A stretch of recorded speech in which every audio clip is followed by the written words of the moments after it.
Hello बच्चों, कैसे हैं आप सभी। तो एक बार फिर से मिस्टर फिजिक्स हैकर के चैनल पे आपका स्वागत है। ठीक है बाबू, तो आप अपनी बुक और पेन के साथ बैठे। तो आज का जो हमारा लेक्चर होगा, आज हम लेक्चर स्टार्ट करेंगे और आज का जो हमारा लेक्चर होगा वो होगा torque in an uniform electric field. कि हमारे पास एक यूनिफॉर्म इलेक्ट्रिक फील्ड है, उस यूनिफॉर्म इलेक्ट्रिक फील्ड में टॉर्क कैसे लगता है। ठीक है बाबू, तो हम इस लेक्चर को स्टार्ट करते हैं। जरा ध्यान से समझिएगा इसको। मान लेते हैं हमारे पास एक यूनिफॉर्म इलेक्ट्रिक फील्ड है। क्या है बाबू? Uniform electric field. ठीक है, हमने एक यूनिफॉर्म इलेक्ट्रिक फील्ड ड्रॉ किया और इसमें हमने एक डाइपोल को रखा। किसको रखा बाबू? डाइपोल को। ठीक है, इसमें हमने एक डाइपोल रखा, तो यहाँ माइनस क्यू हो जाएगा और यहाँ क्या हो जाएगा? Plus Q. हमने एक यूनिफॉर्म इलेक्ट्रिक फील्ड लिया, उसमें एक हमने डाइपोल को रखा। ठीक है बाबू, अब डाइपोल के एक पोल पे माइनस क्यू चार्ज होगा और दूसरे पोल पर हमारा प्लस क्यू चार्ज होगा। ठीक है, तो जैसे ही चार्ज इस इलेक्ट्रिक फील्ड में एंट्री करेगा तुरंत उस पर एक फोर्स लगेगा।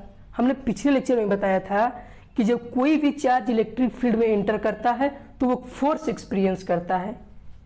तो इस पॉजिटिव चार्ज के द्वारा फोर्स जो है इलेक्ट्रिक फील्ड के डायरेक्शन में होगा और उसका जो मैग्नीट्यूड होगा फोर्स का वो होगा कितना? QE। ठीक है बाबू, इस निगेटिव चार्ज की वजह से जो फोर्स होगा वो इलेक्ट्रिक फील्ड के अपोजिट डायरेक्शन में होगा और उसका जो मैग्नीट्यूड होगा वो होगा फिजिकल टू माइनस QE। ठीक है बाबू, F is equal to minus QE। इस तरह से हमारे दो फोर्स बिहेव कर रहे हैं। तो यहां से नोट करने वाली बात क्या है? पहला कंसेप्ट कि दोनों फोर्स का जो एक्शन हो रहा है, जो इलेक्ट्रिक फील्ड में जो दोनों फोर्स का एक्शन हो रहा है वो एक दूसरे के अपोजिट डायरेक्शन में है। एक फोर्स इधर लग रहा है तो हमारा दूसरा फोर्स उधर लग रहा है, यानी कि प्लस क्यू की वजह से जो फोर्स लग रहा है फिजिकल टू QE वो इलेक्ट्रिक फील्ड के डायरेक्शन में है और F physical to minus QE जो है वो इलेक्ट्रिक फील्ड के अपोजिट डायरेक्शन में है। ये निगेटिव साइन यही बता रहा है कि इलेक्ट्रिक फील्ड के अपोजिट डायरेक्शन में फोर्स एक्ट कर रहा है। तो यहां से अगर देखा जाए तो हमारा नेट फोर्स कितना हो सकता है बाबू? Net force for rotational motion. Net force for rotational motion, यानी अगर इस बॉडी को, इस डाइपोल को हम रोटेशनल मोशन कराना चाहते हैं, रोटेट करना चाहते हैं, तो जितना फोर्स उधर से लग रहा है उतना ही फोर्स इधर से लग रहा है, यानी कि कोई फोर्स नहीं है। यानी कि जितना प्लस क्यू इधर है उतना ही फोर्स इधर है। दोनों मैग्नीट्यूड में तो सेम है बट उन दोनों के डायरेक्शन अलग है, इसलिए जो नेट फोर्स होगा रोटेशनल के लिए वो कितना होगा? 0। यानी कि यहाँ पर नेट फोर्स कितना हो जाएगा बाबू? 0। ठीक है, अब हम क्या करते हैं, यहां से हम एक इलेक्ट्रिक फील्ड की तरह एक्सिस ड्रा करते हैं और इन दोनों के बीच का एंगल कितना है? थीटा मान लेते हैं। ठीक है बाबू, और इस प्लस क्यू के चार्ज से हम एक परपेंडिकुलर डिस्टेंस ड्रा करते हैं। क्या ड्रा करते हैं? Perpendicular distance. ठीक है, ये हमारा डाइपोल है, तो डाइपोल का जो लेंथ होता है वो कितना होता है? 2L। ठीक है बाबू,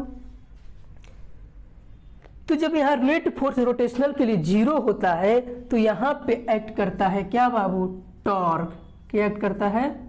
टॉर्क। और उस टॉर्क का जो फॉर्मूला होता है वो होता है फोर्स इनटू परपेंडिकुलर डिस्टेंस। इस फॉर्मूले को जरा ध्यान से देखिए।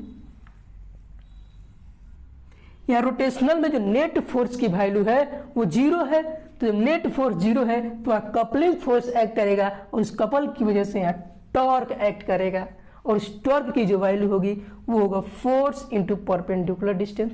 जैसे ध्यान से देखिए, इस चार्ज की वजह से फोर्स इधर लग रहा है और इलेक्ट्रिक फील्ड का डायरेक्शन भी उसी दिशा में है, यानी कि इलेक्ट्रिक फील्ड और फोर्स दोनों सेम डायरेक्शन में है और इनके बीच लग रहा है परपेंडिकुलर डिस्टेंस।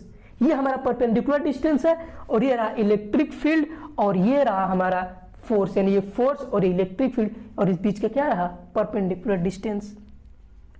तो टॉर्क इक्वल टू हम लोग क्या लिख सकते हैं, फोर्स की वैल्यू कितनी है बाबू, क्यू ई, क्या है क्यू ई इनटू। अब हम परपेंडिकुलर डिस्टेंस फाइंड करना चाहते हैं, तो जरा ध्यान से देखिए, ये हमारा फोर्स इधर, इलेक्ट्रिक फील्ड भी इधर, इन दोनों के बीच का परपेंडिकुलर डिस्टेंस कौन है, यही है। हम इसको निकालना चाहते हैं, तो ये हमारा थीटा, ये हमारा 2l, तो ये हमारी डिस्टेंस कितनी हो जाएगी बाबू, 2l साइन थीटा, क्योंकि साइन थीटा की वैल्यू से अगर मल्टीप्लाई करेंगे तो परपेंडिकुलर अपन हाइपोटेनस और ये हमारा 2l साइन थीटा हो जाएगा। यानी यहाँ क्या बचेगा हमारा perpendicular distance 2l sine theta. ठीक है बाबू, परपेंडिकुलर डिस्टेंस कितना है 2l साइन थीटा। जरा ध्यान से इसको समझिए, torque equal to Q 2l को हम लोग एक साथ ले लेते हैं, क्यू 2l एक साथ इनटू ई साइन थीटा। तो टॉर्क इक्वल टू कितना हो जाएगा बाबू, यहाँ क्यू इंटू 2l क्या है हमारा डाइपोल मोमेंट, और डाइपोल मोमेंट को किससे रिप्रेजेंट करते हैं, P से। तो Q इंटू 2l की जगह क्या लिख सकते हैं बाबू, P, और ये हमारा क्या हो जाएगा E साइन थीटा, यानी हमारा टॉर्क क्या हो जाएगा P E साइन थीटा, यानी हमारा टॉर्क क्या मिला P E साइन थीटा। इसको अगर वेक्टर के फॉर्म में लिखे तो torque is equal to P vector into cross E vector, ये हमारा रहा टॉर्क। यही वो टॉर्क है जो यूनिफॉर्म इलेक्ट्रिक फील्ड में एक्ट करेगा। ठीक है बाबू।